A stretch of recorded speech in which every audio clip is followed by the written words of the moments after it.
What's going on, y'all? Y'all remember this truck that I talked about numerous times in the video? It used to be my expedition until last year around this time. The transmission broke. I broke the transmission in this damn thing. Now my father-in-law has it. Gave it to him for free, literally. That's what he done to it. Put some 20s on here. Has a new transmission. Just got done doing the intake manifold gaskets on here. Yeah, it's working again.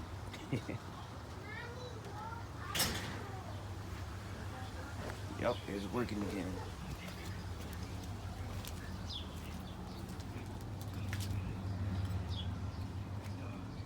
Put a front grill off of a 99, getting up on here. Fresh bumper.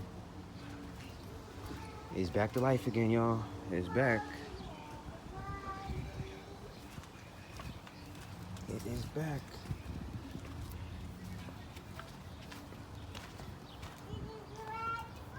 I'm not even gonna get in detail about it. If you see my other video, you know the story behind this one. Yep, it's back working again.